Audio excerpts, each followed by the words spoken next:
My name is Mike. I'm an alcoholic. Yeah. I suffer from the disease of alcoholism and addiction. And like the tears you see right now is actually joy, Right. which is weird. Not to me. I know it ain't. Welcome to the FocalFlip podcast. Every week we take a deep dive into the mystery and stigma behind mental health and explore real-life stories of struggle and triumph. We aim to educate and encourage others as we bring together a diverse group of guests. From the streets to sanctuaries, classrooms to boardrooms, mental health does not discriminate, neither do we. Prepare to laugh, prepare to cry, prepare to be changed. Let's get into it. Welcome to the FocalFlip podcast, where we discuss the deep origins and causes and conditions of human suffering so that we can eliminate the stigma of mental health so that we don't have to suffer in silence. Today, my guest is Mike Kennedy. Mike, welcome to your podcast. Thanks, John. Thanks, man. It's weird being in this seat. Yep. We're gonna do a deep dive into today into the practical application of all the things we've talked about, and Mike is going to share his personal experience of diving deep within himself. Yeah, for sure. Mike, are you ready? Buddy, I don't think I have a choice. It's just that we just go at this point. So the first question, in previous episodes, we discussed the quote by Marcus Aurelius that the soul becomes dyed by the color of its thoughts. What is your personal experience with how thinking can distort one's attitudes, outlooks, and perspectives towards life? That's such a good question. I've got all four of these questions in there, doozies. Number one, I love that quote. Because from my personal life experience, I have found that to be true. My personal experience with the soul and the thoughts, for me, can I use visuals? Absolutely. So for my experience was if I were to come into this world as a child, as I did, I look at things as like if we were born with this soul, right? So this soul, it's a clear soul. Right? So when I'm a child and I'm born and I'm really, really young and I'm enjoying life and I'm loving and I see the joys and the excitements, that soul is pretty clear, in my perspective. But as I start to grow in my environment and my conditions and all these different things like traumas would happen, my thoughts were just out of control. There's something inside that I could not connect with.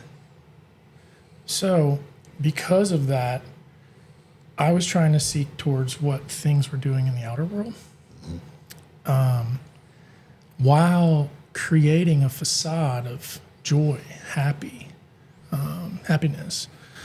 So in doing that, when I was a child and I was given a great childhood, my parents were seasoned. As a child, I wanted everybody to accept me, but inside I feel like I couldn't be accepted, right? So I had this natural soul that I was gifted with when I was born. And my experiences in growing up as a child, there was like an inner conflict inside me. And I know that in hindsight now, Right. Because 3.5 years ago, this was super foggy. But what I realized was that these thoughts, these attitudes, these outlooks, the perspectives that came from it, I was seeking to impress. I was seeking to be accepted. I was seeking to be loved, right? And as I'm seeking those things, all in great things, in good manner, what happened was I was a perfectionist at heart. I was creating this yes man as a child. So as I'm creating this yes man as a person, this has been my experience, that perfectionist type level thing, and to nobody's fault but my own, right? But a scary part when you feel like, okay, it looks like everybody loves you, but inside I didn't feel like I was connected. Right. And then what I found out through my experience was I covered my soul up because of my thoughts. some of these thoughts, fears came, all kinds of different types of thoughts. I would go and hang out with this particular group of people and come back and like maybe everything went fine, but I would obsess over these thoughts of I maybe did this thing wrong, trying to fit in with these people. And in doing that, I allowed my thinking to completely control my life. And that was a difficult thing for somebody that grew up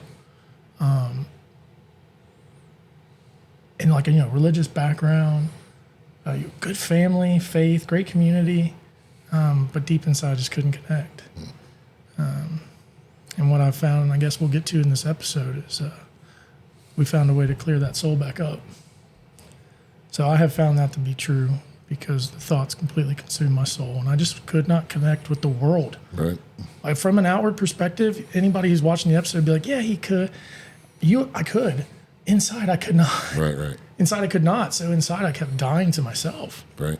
Inside, I just had to have this control type thing, and it didn't go well. Right. So the persona of what you want to display to the outer world and what you believe the world expects of you didn't match your internal world, which caused a bunch of chaos and pain within. Incredible. Yeah. But the pain was different too. As you're going through that as a child and as a young adolescent, mine like manifested through emotion. From like sadness, but I would do it in like an isolated moment, to where my parents couldn't catch it because I didn't want my parents to be like, "Oh, what's wrong? Something happened," So it was all in my own thinking, right? Which eventually ended up just rolling and compiling and getting bigger. Sure. As life progressed. So you can't hide this inner conflict forever. Which really leads into my next question. How did this inner conflict manifest itself in your personal life? It's a loaded. Try not to get emotional. So I became. My name is Mike. I'm an alcoholic. Yeah. I suffer from the disease of alcoholism and addiction. And like the tears you see right now is actually joy. Right. Which is weird. Not to me. I know it ain't. That was a scary process for me. Constantly spreading yourself thin and having this, and I did have happiness, going throughout my life, and I did have success and all those kind of things, but just inside that conflict was in there. I was constantly seeking the light. I didn't really start drinking until I didn't take my first drink until I was like 16 years old or so, I think. And I really didn't even like it at the time. But what I realized was like people were doing it. It was cool. It was another avenue. Like, okay, but I really didn't enjoy it. I didn't like it. Plus, I had two really good parents. I didn't want to disappoint them. Right.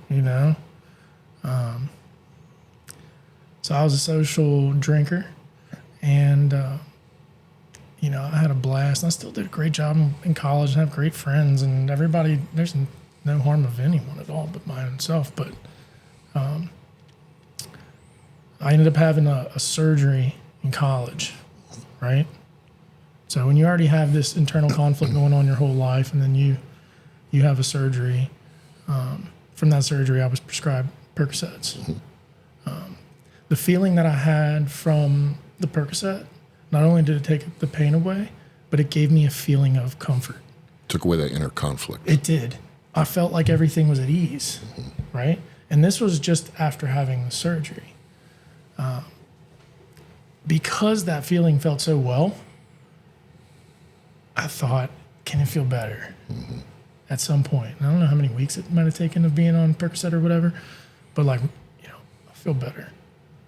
And because I found that state of calmness, of rest, of whatever you can call it, easiness, or I don't know what words you use for it. Because I found that state, I wanted to stay there. Right. The whole thing for me was I could not take the pills and be okay. Like, I had no problem with that until I no longer could not. Next thing you know, I end up being stuck in a vicious cycle of a madness of addiction and alcoholism. On the opiate side, it started at Perk 5s and ended on an overdose with multiple OC80s. Right.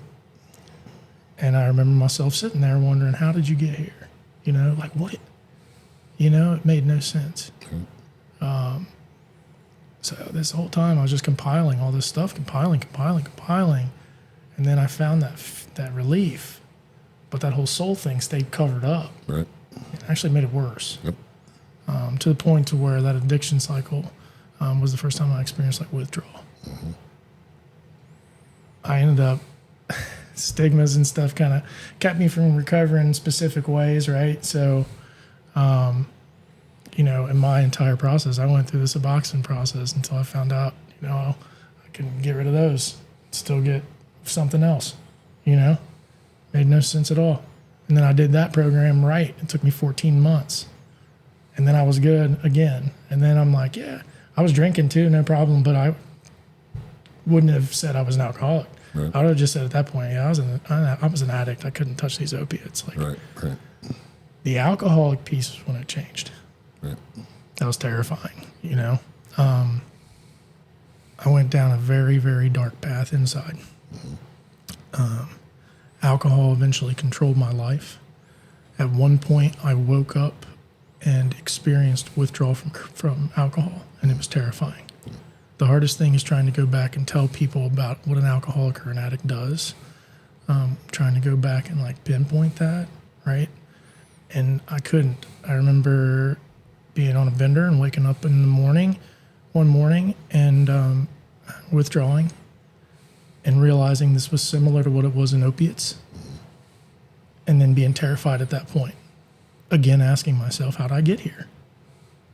And so the symptoms and everything from the withdrawal took me into straight to a liquor store. So all the withdrawal symptoms, all the things that come with that, as soon as I would go and grab me a drink and put a drink in me, it all went away. Right. I was good. Right. So eventually I experienced pancreatitis, some liver failure, some kidney failure type stuff because of being an alcoholic, an addict, a delusional mindset type thing. It almost took my life because of it. My last time walking in there, I've been to rehab a couple of times. My last time in there, it was a few nurses that had to escort me after 50-something shots of Fireball. Sure. I don't know if I'm allowed to say Fireball after 50-something shots, you know? So this is really a perfect example of how alcoholism and addiction is a symptom of a much deeper problem. That's what I found. Right. Yes, I absolutely found that. For me, being in that madness and what you eventually learn about the disease, there's a lot of stuff that goes left on, like, I guess it's so covered up, it's overwhelming. Right. I guess is the best way for me to put it. It's so overwhelming. Which kind of leads us into our next question. How did deep introspection uncover and resolve the origins and the causes and conditions of your pain and suffering? It was a multifaceted, Yep. right? I'm going to say that 100%. It took some program work. It took some fellowship, some friends. I had several folks. I'll tell you right now, I'm a huge fan of Alcoholics Anonymous. I'm not afraid to say it. I had to look inside myself, Right. and I didn't want to look inside me. It's the hardest thing to do. No, I didn't want to look inside me. Right. Period. Right. Everybody was telling me to look inside, to an extent. That deep introspection when I was so sick at that point was like I finally gave that flag. And I've tried to not do recovery without the deep introspection, and I ended up back in the rehab. Absolutely. But I'll give you a perfect example of deep introspection, okay? Me personally, when I was in rehab the first time, I did a personal inventory, which is what we're going to kind of get to. And I faked it to checking the boxes and I wrote one. I did it in 4 pages. 4 pages in recovery. That's respectable. Sure. 32 days later, I ended up back in treatment, wondering the same thing.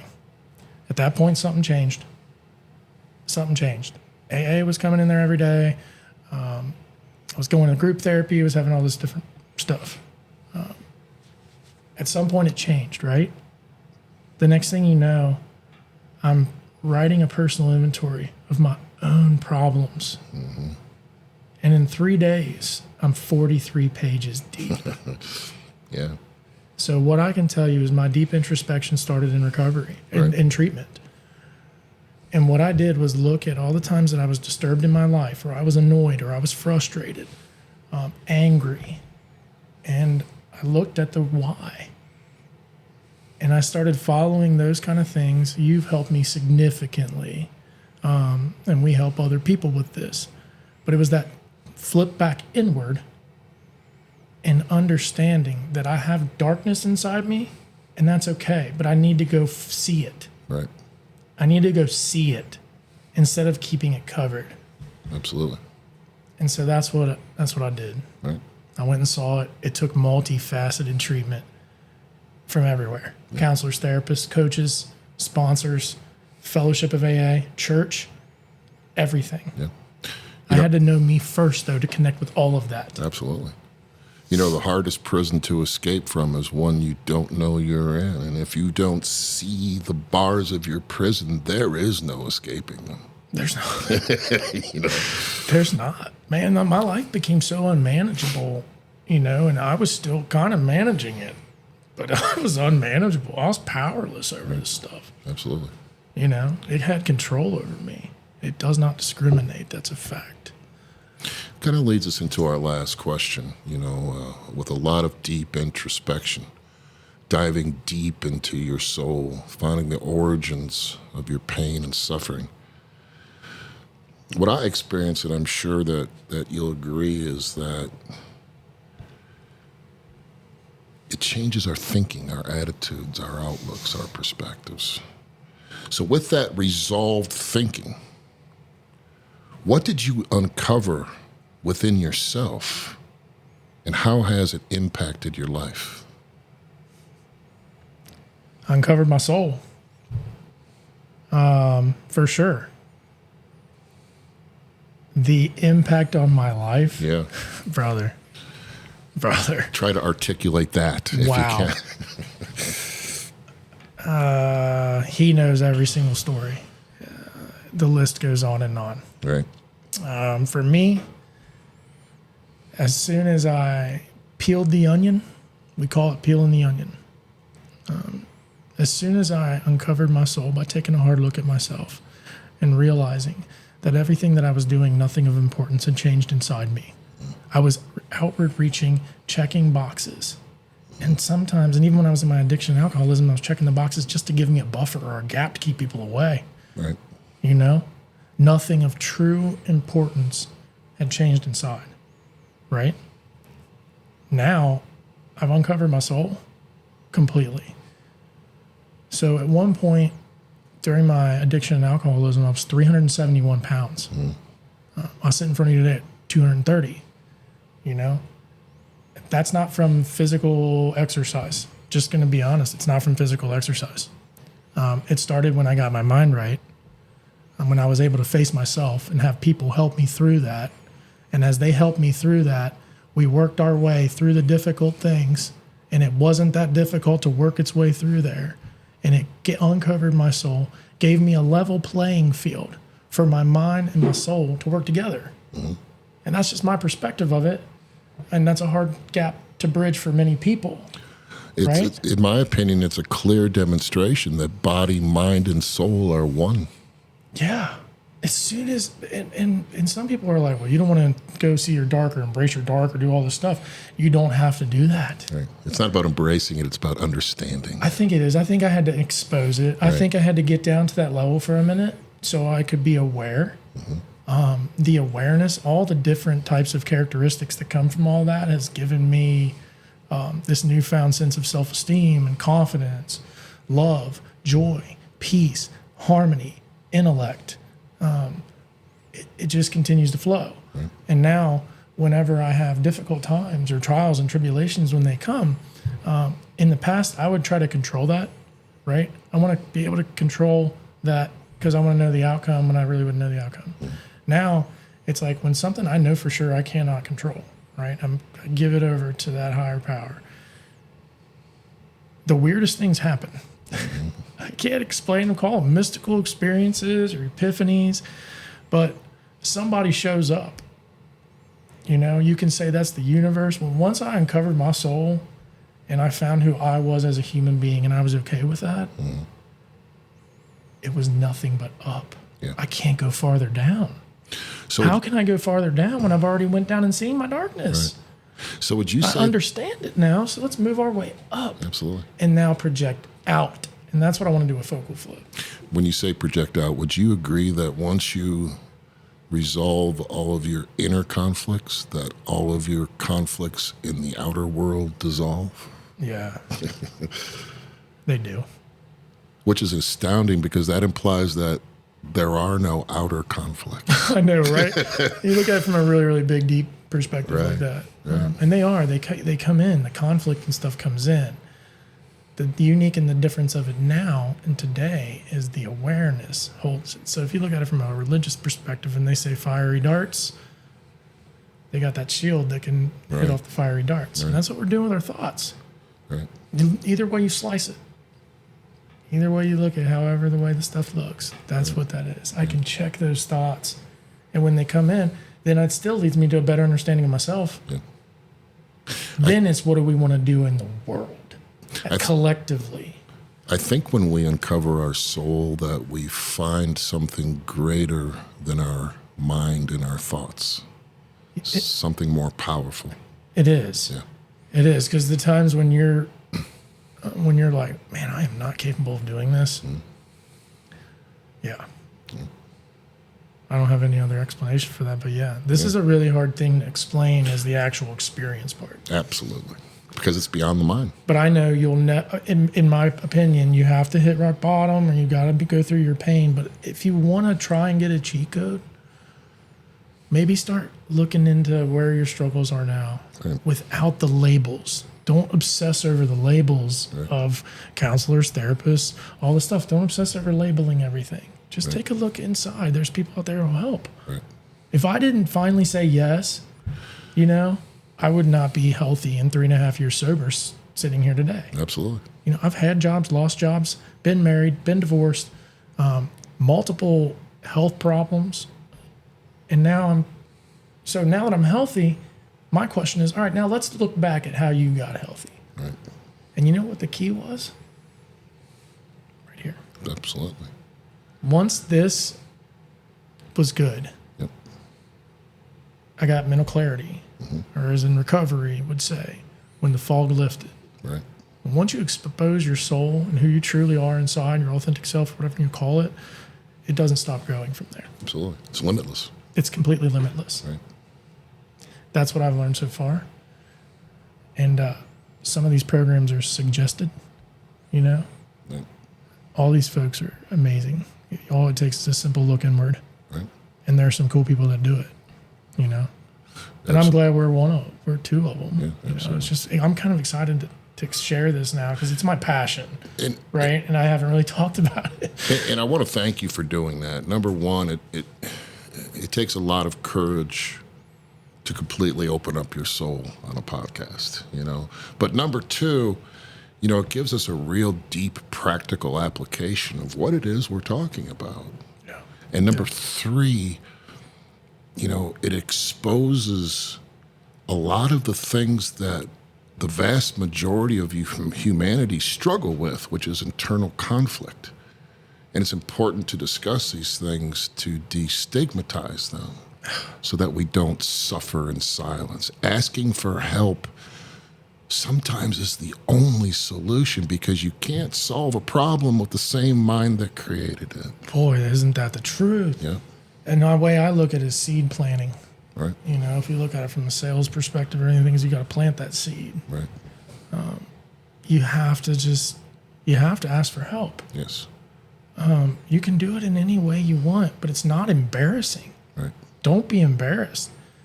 If you want to look at what's happening in the world today, step outside and see what all is going on in mental health statistics. Okay? Like, there's help that's out there. But a lot of people are still suffering through this digital world too. And asking for help is that first step. From there, that HOW acronym was what for me. You know, that inner conflict has destroyed many, many lives. And we don't have to be one of them. We don't have to be a statistic. We don't. There is a solution. There is 100% a solution. Right. Yes, we don't have to be a statistic. There's 100% a solution. There's so many people that are out there that'll help. When you think you're completely consumed by so much stuff in your life because you've manufactured these things, and Right. No, this is us. This is who we are. We've done it. We've been there. We've seen it. We walk in it every day. Yep. And that's the thing. We're not a statistic. Right. If I would have just kept going after the 53rd shot, Right. I mean, I'd be here. Right. Since I've gotten healthy, I've had jobs, lost jobs. Now I've started this, and it's like, we're going to teach and revolutionize the way we talk about this sucker. Right. Don't let these stigmas do anything, because the stigmas harm it within the families, Right. within the rooms, everywhere. Yep. And the stigmas eventually consume people to the point of isolation. And next thing you know, your anxiety, depression, all this stuff is just boom. Right. There you go. Mike, I want to thank you for coming on and sharing your experience with us. Hit like and subscribe to help us reach as many people as possible, because what we're trying to do is really uncover the origins of pain and suffering and help people escape it. Awesome, man. Thanks. Thanks, I appreciate you, Mike. brother. Thanks, guys. Love y'all. Okay, you ready to wrap this thing up? If you like FocalFlip's videos, my dad's videos, go to YouTube, Spotify, and Apple, and like and subscribe to be updated. I love it.